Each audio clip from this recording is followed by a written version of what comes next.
Bueno, continuando con Voltaire, estamos con los cuentos. Estamos en el cuento de Cándido o el optimismo. Y vamos a continuar en el capítulo 19. Lo que le sucedió en Surinam y cómo Cándido trabó conocimiento con Martín. O sea, Surinam es la capital de la Guayana holandesa. La primera jornada de nuestros dos viajeros fue bastante agradable. Estaban animados por la idea de verse dueños de más tesoros de los que Asia, Europa y África podían reunir. Cándido, entusiasmado, escribió el nombre de Cunegunda en los árboles. En la segunda jornada, 2 de sus carneros se hundieron en los pantanos y se abismaron en ellos con sus cargas. Otros 2 carneros murieron de fatiga unos días después. 7 u 8 perecieron luego de hambre en un desierto.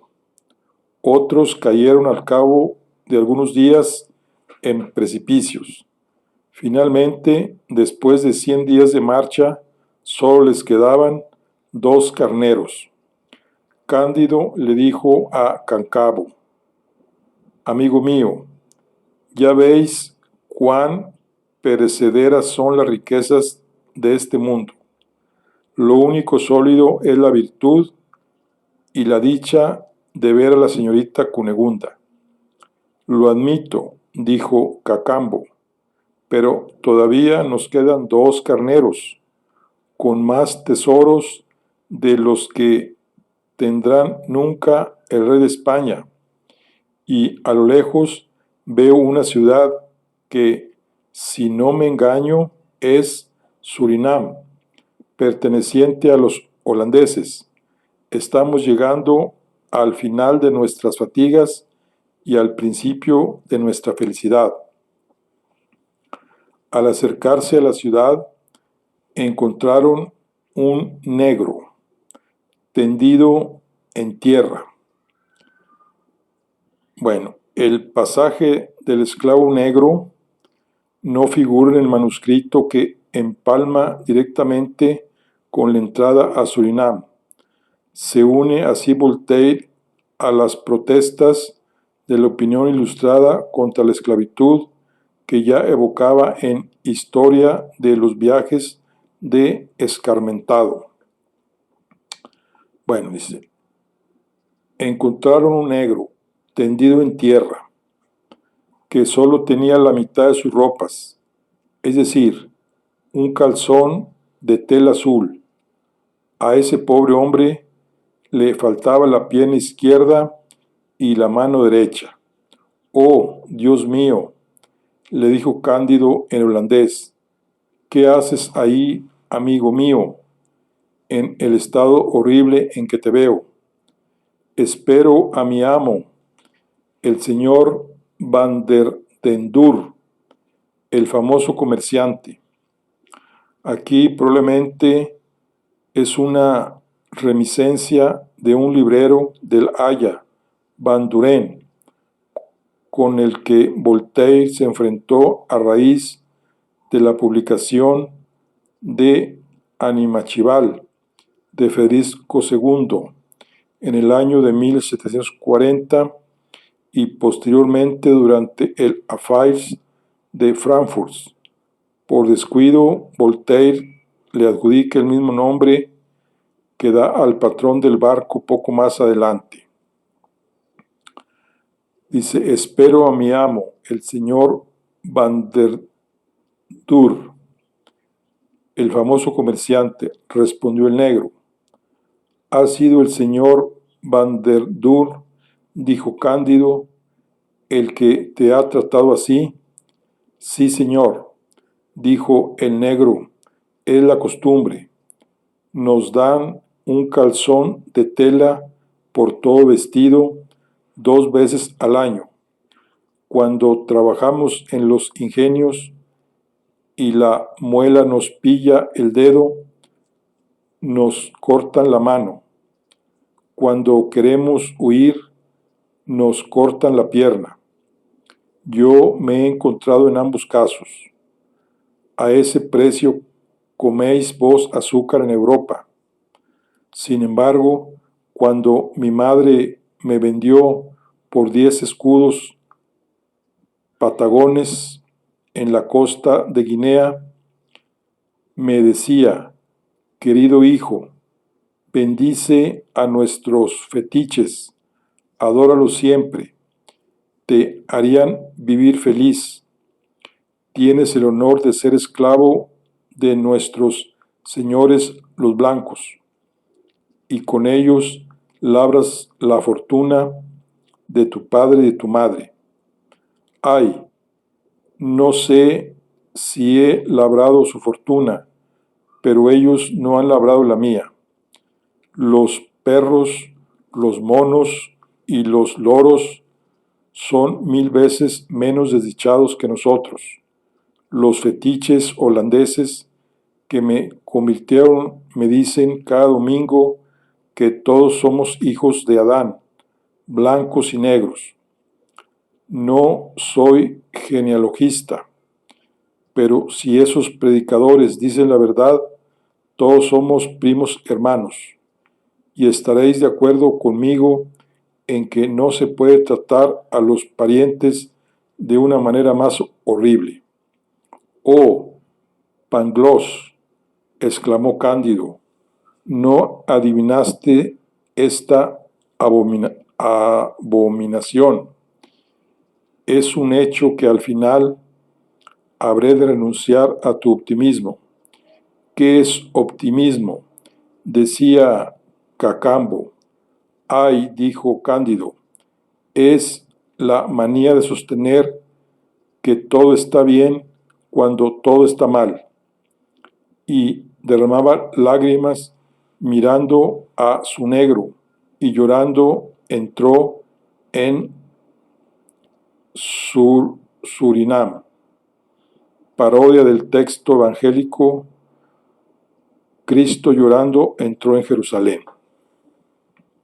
Lo primero que preguntaron es si hay en el puerto algún bajel que pueda enviarse a Buenos Aires. El individuo al que se dirigieron era precisamente un patrón español que se ofreció a cerrar con ellos un trato honrado. Lo citó en un figón. Cándido y el fiel Cacambo fueron a esperarle ahí con sus 2 carneros. Cándido, que hablaba con el corazón en la mano, le contó al español todas sus aventuras y le confesó que quería raptar a la señorita Cunegunda. Mucho me guardaré de llevaros a Buenos Aires, dijo el patrón. Me colgarían y a vos también. La hermosa Cunegunda es la amante favorita de Monseñor. Aquello fue como un rayo para Cándido. Estuvo llorando mucho tiempo. Finalmente llevó aparte a Cacambo. Esto es, querido amigo, lo que tienes que hacer, le dijo. En nuestras alforjas tenemos cada uno 5 o 6 millones en diamantes. Tú eres más hábil que yo. Vete a Buenos Aires en busca de la señorita Cunegunda. Si el gobernador pone dificultades, dale 1 millón. Si no se rinde, dale 2. Tú no has matado a ningún inquisidor. No desconfiarán de ti. Yo equiparé otro bajel e iré a esperarte a Venecia. Es un país libre donde no hay nada que temer, ni de búlgaros, ni de ávaros, ni de judíos, ni de inquisidores. Cacambo aplaudió esta sabia resolución. Estaba desesperado por separarse de su buen amo, convertido en su amigo íntimo, pero el placer de serle útil prevaleció sobre el dolor de abandonarlo. Se abrazaron, derramando lágrimas. Cándido le recomendó que no olvidara a la buena vieja. Cacambo partió aquel mismo día. Qué buen hombre era el tal Cacambo. Cándido permaneció todavía algún tiempo en Surinam y esperó a que otro patrón quisiera llevarlo a Italia, a él y a los 2 carneros que le quedaban. Tomó criados y compró cuanto necesitaba para un largo viaje. Por último, el señor Van der Dur, dueño de un gran navío, se presentó ante él. ¿Cuánto queréis?, preguntó a este hombre, por llevarme directamente a Venecia, a mí, a mis criados, mi equipaje y los 2 carneros que veis ahí. El patrón pidió 10,000 piastras. Cándido no lo dudó. Oh, se dijo aparte el taimado Van der Hunder, ¿qué extranjero da 10,000 piastres de golpe? Debe de ser muy rico. Luego, volviendo al cabo de un momento, dio a entender que no podía partir por menos de 20,000. Bueno, dijo Cándido, las tendréis. Vaya, pensó para sus adentros el mercader, este hombre da 20,000 piastras con la misma facilidad que 10,000. Volvió de nuevo y dijo que no podía llevarle a Venecia por menos de 30,000 piastras. Tendréis entonces 30,000, respondió Cándido. Oh, volvió a decirse el mercader holandés, 30,000 piastras no significan nada para este hombre. Sin duda, los 2 carneros llevan inmensos tesoros. No instamos más. Hagámosle pagar primero los 30,000 piastras y luego ya veremos. Cándido vendió 2 diamantes pequeños, el menor de los cuales valía todo el dinero que exigía el patrón. Lo pagó por adelantado. Los 2 carneros fueron embarcados. Cándido iba en una pequeña barca para reunirse con la nave en la rada. El patrón se apresura, tiende velas y leva anclas. El viento le favorece. Cándido, anonadado y estupefacto, no tarda en perderlo de vista. ¡Ay!, exclamó, vaya jugarreta, es digna del viejo mundo. Regresa a la orilla abrumado de dolor porque había perdido un tesoro capaz de hacer la fortuna de 20 monarcas. Se presenta ante el juez holandés y, como estaba algo alterado, golpea con fuerza en la puerta. Entra, expone su aventura y grita algo más alto de lo conveniente. El juez empieza por hacerle pagar 10,000 piastras por el ruido que había hecho. Luego lo escuchó pacientemente. Le prometió examinar su caso tan pronto como el mercader hubiera vuelto y se hizo pagar otras 10,000 piastras por los gastos de la audiencia. Este proceder acabó por desesperar a Cándido. Había soportado, en verdad, desgracias 1000 veces más dolorosas, pero la sangre fría del juez y la del patrón que le había robado encendieron su bilis y lo sumieron en negra melancolía. La maldad de los hombres se mostraba a su espíritu en toda su fealdad. Solo se alimentaba de ideas tristes. Por fin, estando a punto de partir rumbo a Burdeos, un bajel francés, como ya no tenía carneros cargados de diamantes que embarcar, alquiló un camarote del navío a su justo precio e hizo correr por la ciudad la voz de que pagaría el pasaje y la comida y daría 2,000 piastras a un hombre honrado que quisiera hacer con él el viaje, a condición de que el hombre fuera el más descontento de su condición y el más desventurado de la provincia. Se presentó tal multitud de pretendientes que una flota no habría podido contenerlos. Queriendo elegir entre los de más alto rango, Cándido se fijó en una veintena de personas que le parecían bastante sociables y todas pretendían merecer la preferencia. Los reunió en su figón y les dio de cenar a condición de que cada cual jurase contar fielmente su historia, prometiendo elegir a quien le pareciera más digno de lástima y más descontento de su condición por motivos más justos, y dar a los demás alguna gratificación. La sesión duró hasta las 4 de la mañana, escuchando todas sus aventuras. Cándido se acordaba de lo que le había dicho la vieja camino de Buenos Aires y de la apuesta que ella había hecho, de que no había nadie en el navío al que no le hubiera ocurrido grandísimas desgracias. A cada aventura que le contaban, pensaba en Pangloss. ¿Qué apuros pasaría Pangloss para demostrar su sistema?, se decía. Me gustaría que estuviera aquí. Desde luego, si todo va bien, es en El Dorado y no en el resto de la tierra. Por fin se decidió en favor de un pobre sabio que había trabajado 10 años para los libreros de Ámsterdam. Juzgó que no había oficio en el mundo del que se pudiera estar más asqueado. En la época, los libreros cumplían el papel de los actuales editores. Aquel sabio, que además era un buen hombre, había sido robado por su mujer, pegado por su hijo y abandonado por su hija, que se había hecho raptar por un portugués.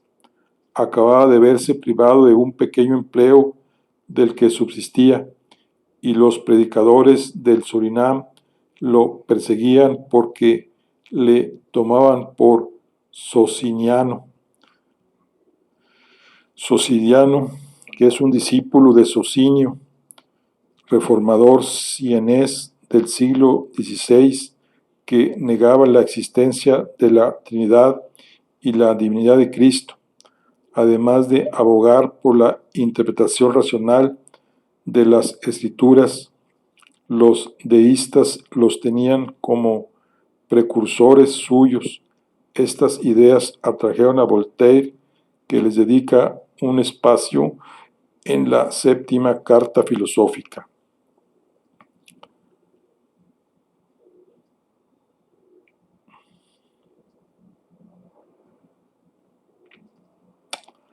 Hay que confesar que los otros eran por lo menos tan desgraciados como él, pero Cándido esperaba que el sabio le distrajera durante el viaje. Todos sus demás rivales opinaron que Cándido les hacía gran injusticia, pero los aplacó dándoles 100 piastras a cada uno.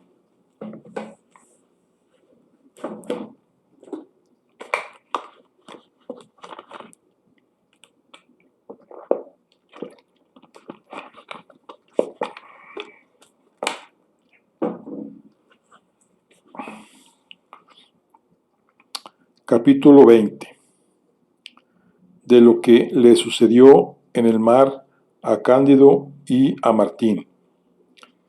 El viejo sabio, que se llamaba Martín, embarcó pues para Burdeos con Cándido.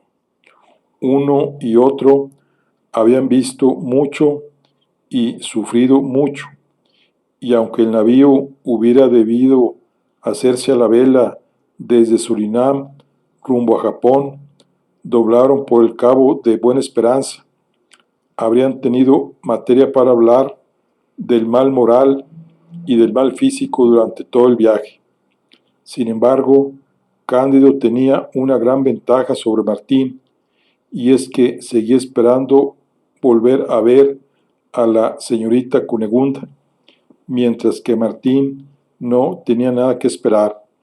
Además, aquel tenía oro y diamantes, y aunque hubiera perdido 100 grandes carneros rojos cargados con los mayores tesoros de la tierra, aunque siguiera pensando sobre su corazón la bribonada del patrón holandés, sin embargo, cuanto pensaba en lo que le quedaban en las faltriqueras y cuando hablaba de Cunegunda, sobre todo al terminar las comidas, seguía inclinándose por el sistema de Pangloss.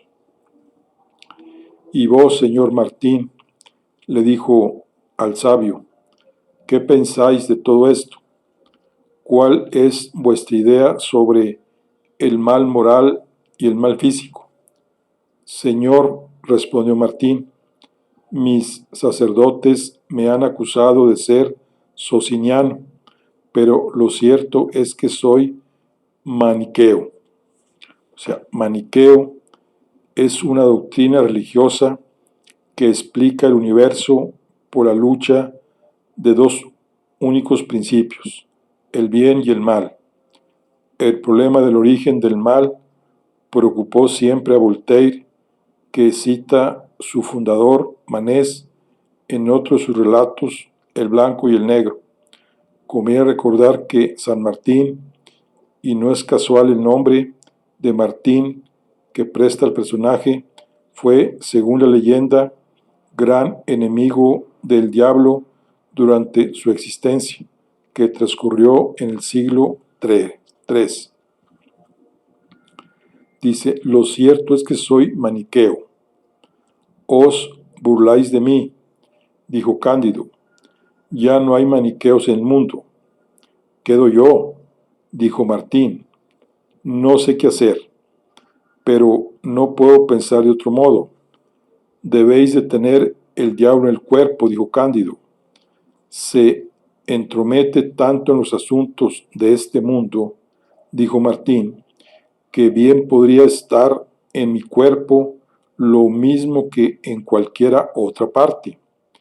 Pero os confieso que, tendiendo la vista sobre este globo, o mejor, sobre este glóbulo, pienso que Dios lo abandonó a algún ser maléfico, exceptuando siempre el dorado.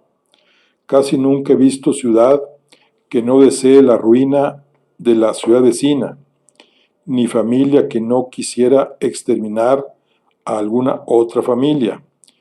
En todas partes, los débiles odian a los poderosos ante los que se arrastran, y los poderosos los tratan como a rebaños, cuya lana y carne se vende.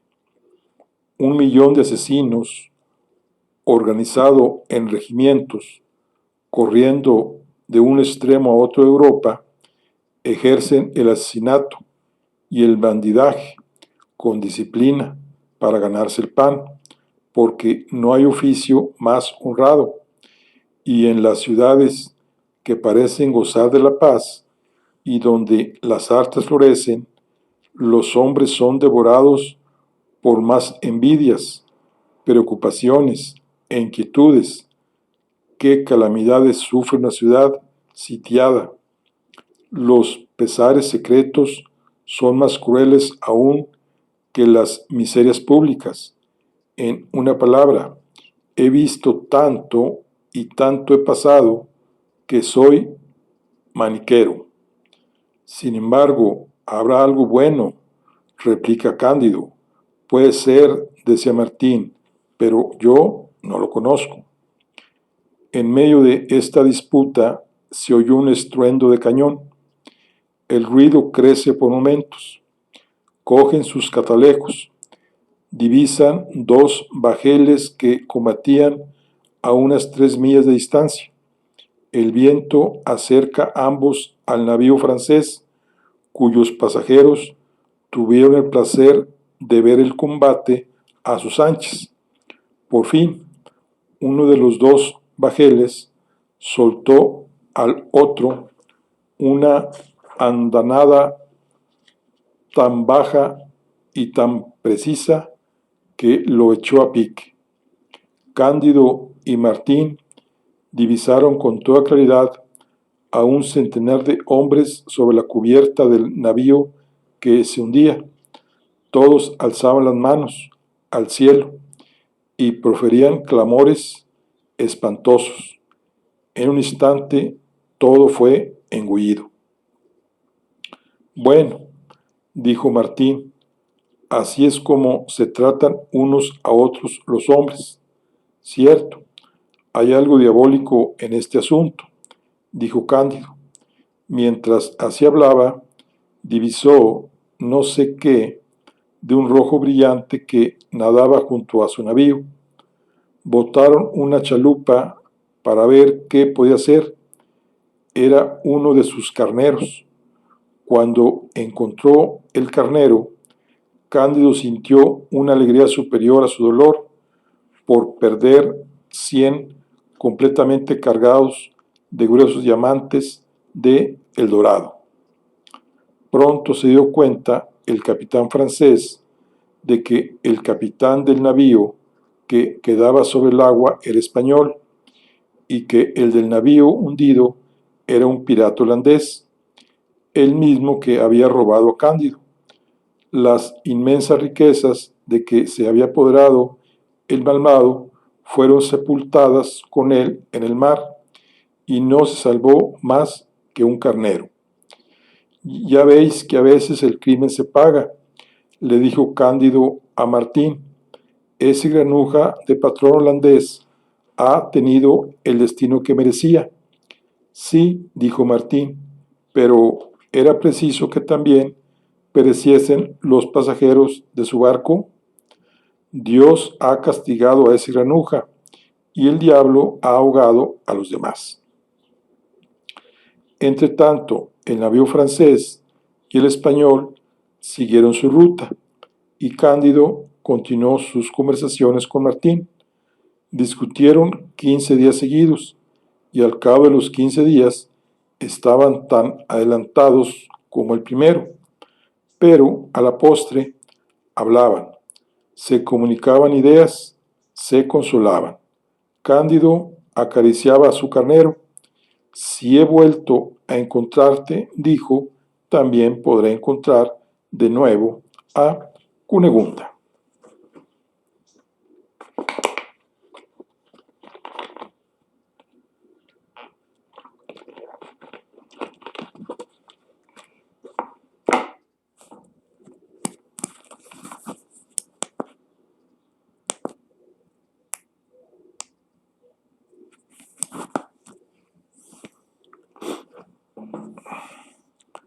Capítulo 21.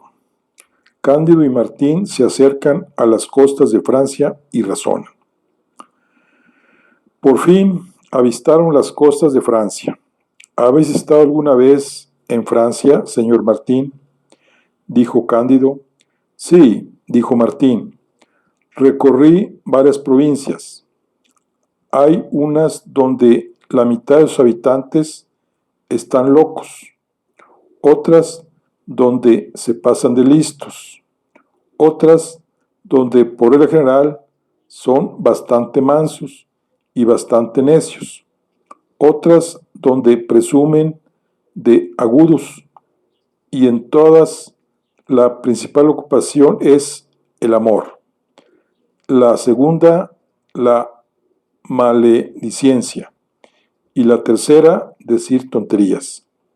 Pero, señor Martín, ¿habéis visto París? Voltaire, que reescribió 5 veces por lo menos la descripción de París, y también el largo capítulo 22, descompensado respecto al resto de la obra, siempre tuvo gran pasión por esta ciudad, de la que se vio obligado a vivir lejos hasta 1778. Sí, he visto París. Tiene de todas esas especies. Es un caos. Es un tropel donde todo el mundo busca el placer y donde casi nadie lo encuentra. Eso me pareció al menos. Estuve poco tiempo. Nada más llegar, me robaron cuanto tenía unos ladrones en la feria de Saint-Germain, la feria más conocida de París, que se celebra desde la Edad Media todos los años, desde el 3 de febrero al 3 de abril. Me tomaron a mí mismo por ladrón y estuve 8 días en la cárcel. Después me hice corrector de imprenta para ganar algún dinero con que volver a pie a Holanda. Conocí a la canalla escribiente, a la canalla cabalante y a la canalla convulsionaria. Bueno, aquí es alusión a los jansenistas que entre 1729 y 1732 se entregaron en el cementerio de Saint-Médard sobre la tumba del diácono Francisco de París a manifestaciones histéricas y convulsiones. De ahí que se los llame convulsionarios, que en algún momento llegaron a inicios de crucifixión. París era hermano de un consejero del Parlamento y eso le garantizó amplias simpatías en los ambientes políticos de esta institución. Aseguraban recibir manifestaciones divinas y curaciones milagrosas. Voltaire, escandalizado de que una institución del Estado tuviera que ver con esa secta fantástica, los vio con sus propios ojos y tuvo entre los convulsionarios a su hermano Armando Araud y a uno de sus primos. El movimiento pervivió hasta la Revolución Francesa y era en efecto de la bula Unigenitus que condenaba al padre Quesnel y su abrigué de la morada del Evangelio. Cuando la policía cerró el cementerio el 27 de enero de 1732, impidiendo la concentración de curiosos y convulsionarios junto a la tumba, el movimiento pasa a la clandestinidad y organiza rituales en casas aristocráticas o burguesas e incluso en graneros. La revista Les Nouvelles Ecclésiastiques, perseguida por las autoridades, daba cuenta de los milagros, cuya recopilación un miembro del Parlamento, Carré de Montegrón, llevó ante el rey, ganándose el parlamentario lo mismo que Chumeix, el pobre diablo. Ataques de rara violencia por parte de Voltaire. Se trataba de un renuevo jansenista popular y femenino, sobre todo, que tuvo sus figuras. Una de las más célebres fue Madeleine Durand, que cortaba con unas tijeras las excrescencias de su cáncer y detenía luego la hemorragia con agua del pozo del diácono Paris. Sus carnes mutiladas eran recogidas como reliquias. Voltaire dedicará a esta canalla convulsionaria, denunciando su barbarie y fanatismo, varios escritos, además de los artículos Convulsiones y fanatismo del Diccionario Filosófico en el siglo de Luis XV. Llega a insinuar que fueron los parlamentarios jansenistas los que armaron el brazo del regicida Damiens. Bueno, dicen que hay gentes muy educadas en esta ciudad, me gustaría creerlo. Por mi parte, no siento ninguna curiosidad de ver Francia, dijo Cándido, fácilmente admiraréis que, cuando uno ha pasado un mes en El Dorado, ya no se preocupa de ver sobre la tierra más que a la señorita Cunegunda. Voy a esperarle en Venecia. Atravesaremos Francia para ir a Italia. ¿Me acompañaréis? De mil amores, dijo Martín. Dicen que Venecia solo es buena para los nobles venecianos, pero que, sin embargo, acogen muy bien a los extranjeros cuando tienen mucho dinero. Yo no lo tengo, vos sí, os seguiré a todas partes. A propósito, dijo Cándido, ¿pensáis que la tierra fue originariamente un mar, como se asegura en este grueso libro que pertenece al capitán del barco?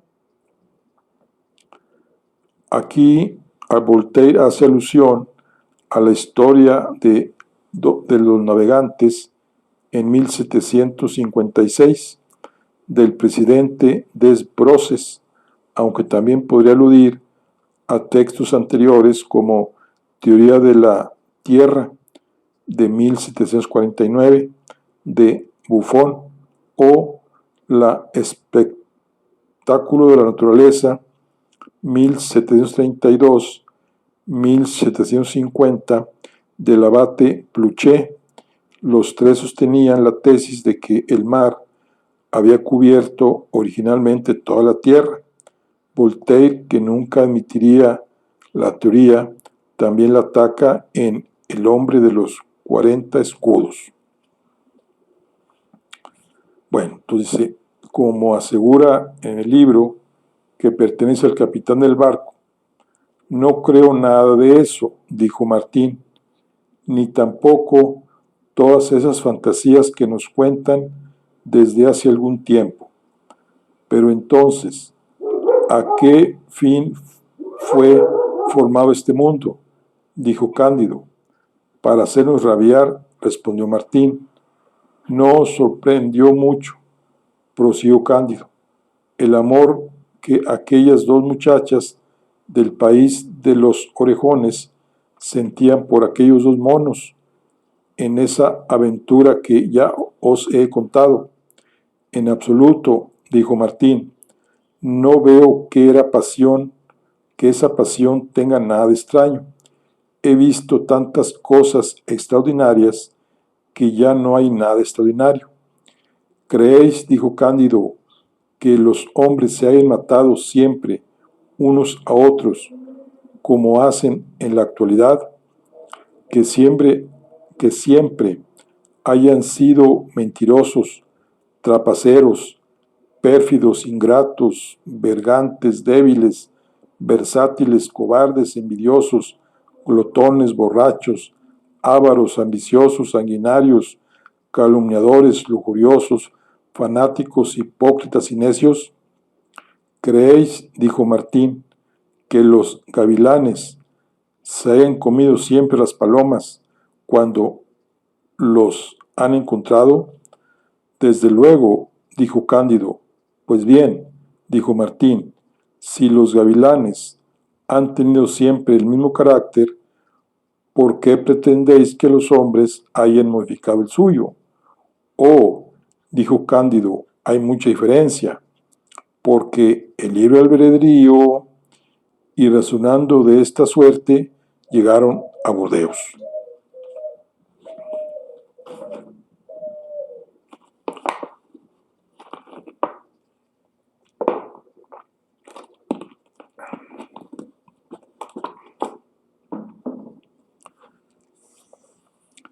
Capítulo 22.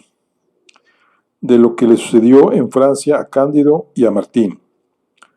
Cándido solo se detuvo en Burdeos el tiempo necesario para vender algunos pedruscos del Dorado y para alquilar una buena silla de posta de 2 plazas, porque ya no podía prescindir de su filósofo. Martín solo le apenó mucho separarse de su carnero, que dejó a la Academia de Ciencias de Burdeos, la cual propuso por tema del premio de aquel año averiguar por qué la lana de aquel carnero era roja, y el premio fue adjudicado a un sabio del norte que demostró por A más B menos C dividido por Z que el carnero debía de ser rojo y morir de viruela. La alusión al sabio del norte aparece en un manuscrito tardío de este capítulo. Para René Pompeu, resulta que en 1758 el premio de la Academia de Burdeos fue otorgado a Jacobi de Gotinga por su disertación sobre la forma de sembrar los bosques de robles, dado que los premios se proclamaban en Burdeos en una sesión solemne del mes de agosto. Es probable que Voltaire, miembro asociado, lo haya recordado cuando prosiguió en octubre su texto de Cándido. Sin embargo, todos los viajeros que Cándido encontró en los figones de la ruta le decían: nosotros vamos a París. Esta diligencia general terminó por despertar sus ganas de ver esa capital. No le suponía gran desvío del camino a Venecia. Entró por el barrio de Saint-Marceau y creyó estar en la aldea más mísera de Westfalia. Apenas llegó Cándido a su posada, fue atacado por una ligera enfermedad causada por su fatiga. Como tenía en el dedo un diamante enorme y habían visto en su equipaje un cofrecito prodigiosamente pesado, pronto tuvo a su cabecera 2 médicos a los que no había llamado, algunos amigos íntimos que no lo abandonaban y 2 beatas que mandaban calentar sus caldos. Martín decía: recuerdo haber estado enfermo también en París, en mi primer viaje. Era muy pobre, por eso no tuve ni amigos, ni beatas, ni médicos, y me curé. Mientras tanto, a fuerza de medicinas y sangrías, la enfermedad de Cándido se agravó. Un beneficiado del barrio fue a pedirle con mucha cortesía un billete pagadero al portador para el otro mundo. Bueno, aquí, cuando llegaron a París, llegaron a un barrio situado al sur de la capital, muy miserable en esa época. En sus confesiones, Rousseau dice lo mismo: al entrar en el barrio Saint-Marceau, no vi más que pequeñas calles sucias y malolientes, unas malas casas negras, aire de suciedad y pobreza. Es el actual Quartier des Gobelins. Aquí Christopher de Beaumont, arzobispo de París, decretó que los sacerdotes negasen los últimos sacramentos a los moribundos sospechosos del jansenismo, que no pudieran presentar un billete de confesión firmado por un sacerdote no jansenista. En este caso, el difunto no recibía sepultura cristiana. La agitación popular que motivó esta decisión, secundada entre 1750 y 1760 por distintos obispos de provincias, provocó tumultos populares a los que pondría fin un compromiso de Luis XV. Voltaire era particularmente sensible al asunto, preocupado como estaba por el problema de su propia sepultura. Mira, bueno, entonces una cosa. Cándido no quiso hacerlo. Las beatas le aseguraron que era una moda nueva. Cándido repuso que él no era un hombre a la moda. Martín quiso tirar al beneficiado por la ventana. El clérigo juró que no enterrarían a Cándido. Martín juró que él enterraría al clérigo si seguía importunándoles.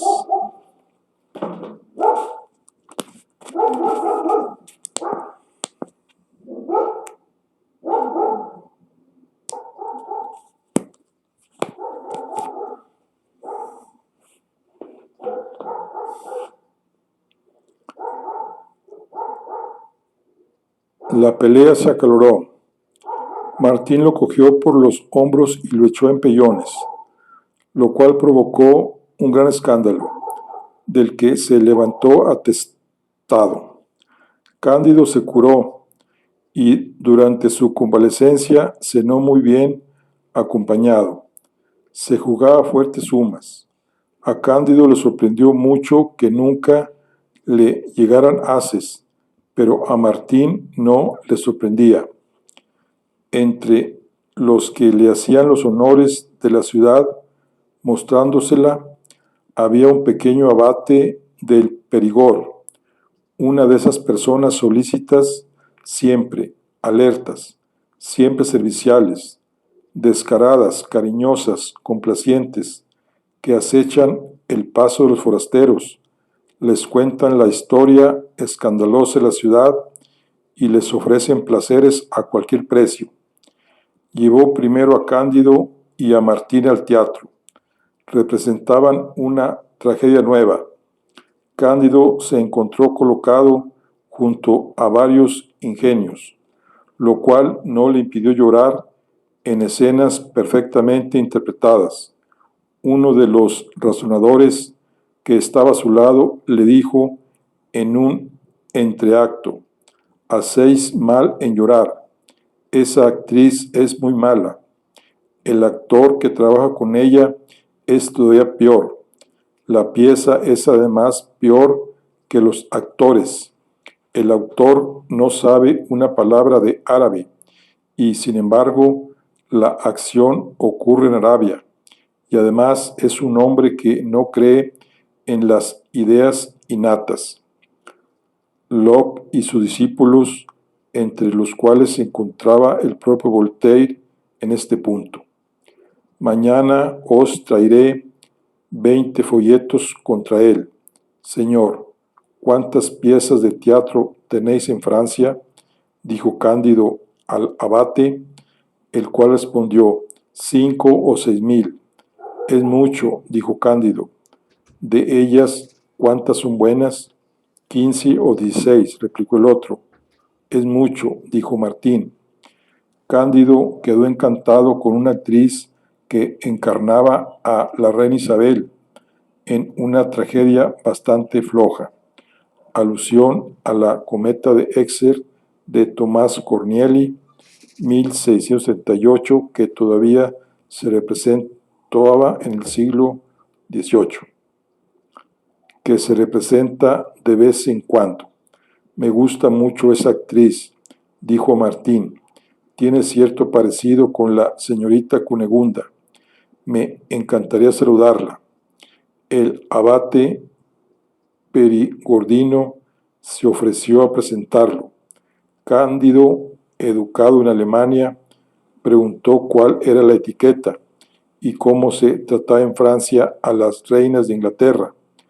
«Hay que distinguir», dijo el abate. «En provincia se las lleva al figón. En París se las respeta cuando son hermosas y se las tira al muladar cuando están muertas». «Reinas al muladar», dijo Cándido. «Cierto», dijo Martín. «El señor abad tiene razón. Me hallaba yo en París cuando Mili Monimes pasó, como se dice, de esta vida a la otra. Le negaron entonces lo que esas gentes llaman los honores de la sepultura, es decir, pudrirse como todos los mendigos del barrio. En un mal cementerio fue enterrada, completamente aparte de su banda, en la esquina de la calle de Bourgogne, cosa que debió causarle gran pesar, porque pensaba con mucha nobleza. «Qué falta de cortesía», dijo Cándido, ¿Qué queréis? Dijo Martín. Esas gentes están hechas así. Imaginad todas las contradicciones, todas las incompatibilidades posibles. Las veréis en el gobierno, en los tribunales, en las iglesias, en los espectáculos de esta divertida nación. Es cierto que en París siempre están riendo, dijo Cándido. Sí, dijo el abate, pero lo hacen rabiando, porque aquí se quejan de todo a carcajadas, y hasta las acciones más detestables se hacen riendo. Bueno, aquí hacen alusión a Adriane Lescobrer, que interpretó el papel de Monime en Midrate. Voltaire sentía gran estima por esta actriz a la que el párroco de Saint-Sulpice negó enterramiento en tierra de iglesia, como en alguna otra ocasión ocurrió con ciertos cómicos. Su cuerpo fue arrojado al muladar. Voltaire arremetió contra esa barbarie en una otra de sus obras. ¿Quién es ese mamarracho que me hablaba tan mal de la pieza que he llorado tanto y cuyos autores me han proporcionado tanto placer? Dijo Cándido. Es un perdido, respondió el abate, que se gana la vida hablando mal de todas las obras del teatro y de todos los libros. Odia a todo lo que triunfa, como los eunucos odian a los que gozan. Es una de esas serpientes de la literatura que se alimenta de fango y de veneno. Es un foliculario. ¿A qué llamáis vos foliculario? Dijo Cándido. A uno que escribe hojas voladeras, un frerón. Aquí son términos despectivos que parece haberse empleado en este pasaje por primera vez. Luego Voltaire lo utilizará con frecuencia, aunque hasta 1835 no entró en el diccionario de la Real Academia. La obra de teatro aludida es Tancredi, en 1760. El Frevón dirigía con causticidad y competencia las obras teatrales que atacaban las piezas de Voltaire cada vez que se estrenaban. La polémica entre ambos llegó a su punto crítico en 1760, cuando Voltaire escribió El pobre diablo y una comedia, L. Ecossae, donde aparecía atrozmente burlado un tal Frelón. Así es como Cándido, Martín y el Perigordino razonaban en la escalera, viendo desfilar a la gente una vez terminada la obra. Aunque tengo mucha prisa por ver a la señorita Cunegunda, me gustaría cenar con Madame Clarion, porque me ha parecido admirable.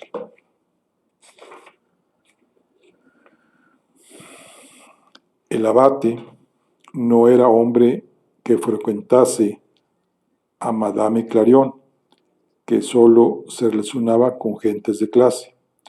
Esta noche está comprometida, dijo, pero tendré el honor de llevaros a casa de una dama de calidad y ahí conoceréis París como si hubierais vivido aquí 4 años.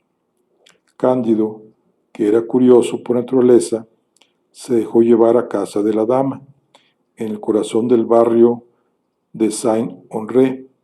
Estaban metidos en un faraón. Cada uno de los 12 tristes puntos tenían en la mano un cuadernillo de cartas, registro coronudo de sus desventuras. Reinaba un profundo silencio. En la frente de los puntos había palidez, inquietud en la del banquero y la anfitriona, sentada junto a ese despiadado banquero, observaba con ojos de lince todos los paroles, todos los septes que cada jugador marcaba doblando el pico. Mientras el abate se acercó al oído de la marquesa, que se incorporó a medias, honró a Cándido con una grandiosa sonrisa y a Martín con un gesto de cabeza muy noble. Mandó dar asiento y un juego de cartas a Cándido, que perdió 50,000 francos en 2 tallas, tras lo cual cenaron alegremente, y todo el mundo estaba asombrado de que Cándido no se hubiese conmocionado por la pérdida. Los lacayos decían entre sí, en su lenguaje de lacayos: tiene que ser algún milord inglés.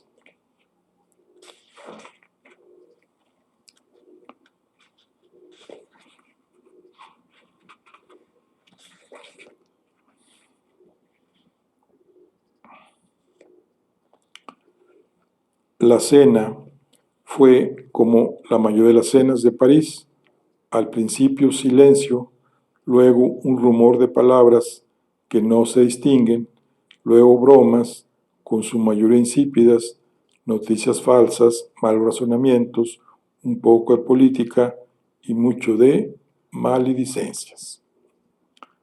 Había en la mesa un hombre sabio y de gusto que apoyó lo que decía la marquesa.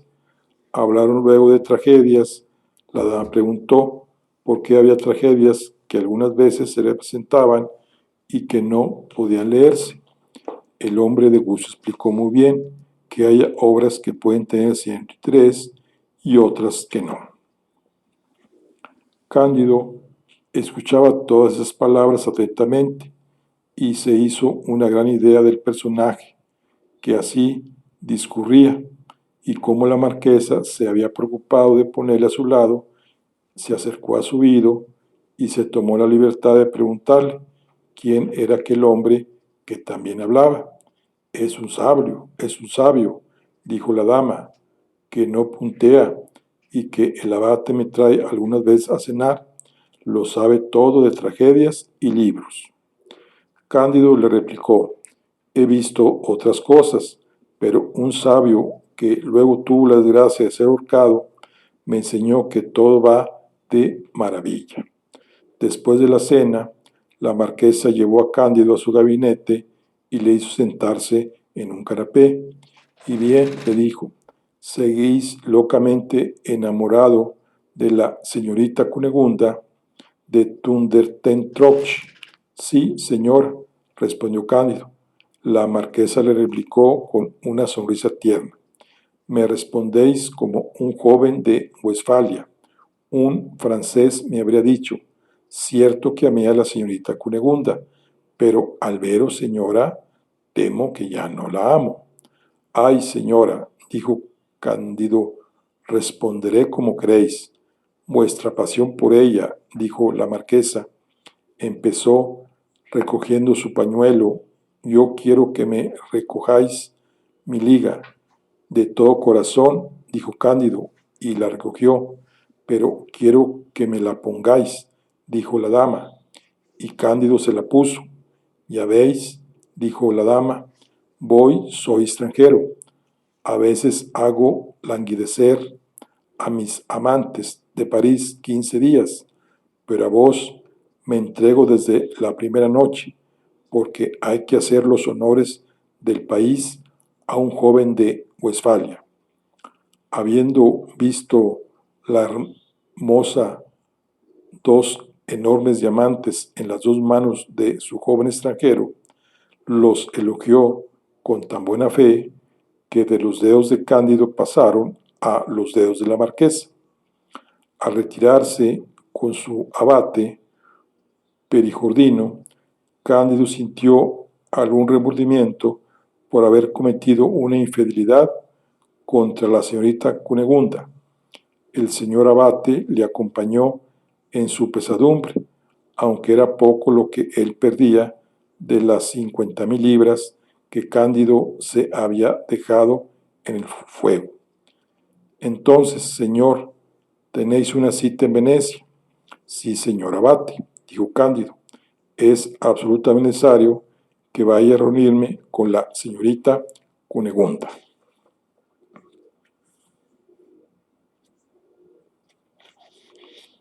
Bueno, aquí concluimos la charla del día de hoy. Nos vemos en la siguiente. Hasta luego.